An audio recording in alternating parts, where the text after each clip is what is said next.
there, it's Red.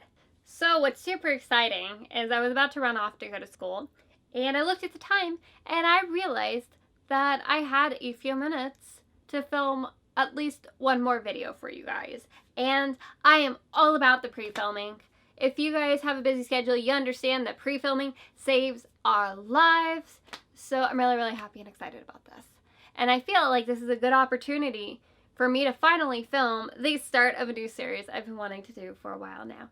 And that new series is 4-minute book reviews. This is a series where I am going to be reviewing books in 4 minutes or less. I will even put a time code on the video and time myself. That's how serious I am. The idea of this is that there's so many books I read that I cannot possibly film full elaborate reviews for every single one. But I want to be able to review books a little bit more without every single one of them being a full production of a review. So here I am to talk about some books that I like or dislike in 4 minutes or less. Alright, and the book I have for you today is The Coldest Girl in Coldtown by Holly Black. And the review for this book starts now. Alright, so The Coldest Girl in Coldtown was a book that I did not like in the beginning. I don't want to say I didn't like it, but I wasn't sold in the beginning of this book. I remember thinking, how can a girl wake up to an entire house full of dead bodies? Not a spoiler, it literally happens in like the first page of the book. This girl wakes up to an entire house full of bodies, and I remember thinking, how could this feel slow? Because it did. To be honest, it felt very slow, and it took a while for me to really get into this book. Basically, it's about this girl named Tana. She goes to a party, wakes up the next day in the house of that party with everybody dead. Her ex-boyfriend is tied to a bed and bitten and turning into a vampire. And there's also another vampire that's all tied up and completely batshit crazy. He's out of his mind. Out of his mind. So they have these things called cold towns, which are kind of quarantine cities, because being a vampire is viewed as a disease. It's viewed as an illness.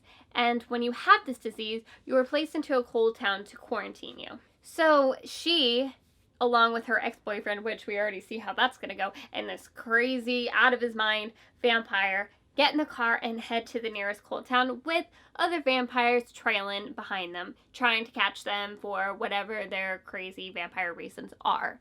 Now, once they actually got to the cold town, that's when things started to pick up. The imagery was amazing. It was so creepy, and I really felt like I could see it in my head. I really felt like I could see the cold town in my head, and that was part of what made me start to really love this book in the second half. And by the end of it, I just wanted more.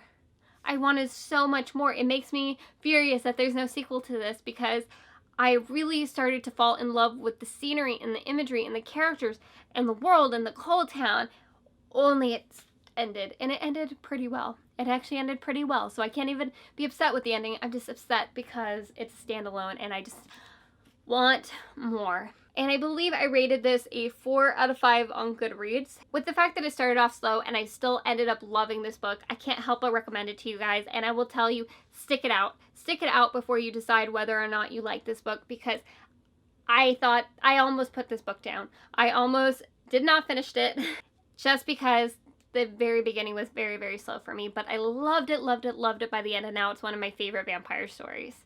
So give this book a chance and make sure you give it a minute. Give it a minute before deciding whether or not this book is for you. Alright, so that is it for this 4-minute review. I hope I made that mark. I will not be able to tell until editing. But this is the start of a new series, so keep an eye out for more of my 4-minute reviews, because this is how I'm going to get to talk about those books that I can't possibly make a full review for, although I will still post full reviews on some books. This is just so I can get more books that I love or that I hate out to you guys. Alright, I guess that's it. I'm really going to head off to school now, and I'll talk to you guys later.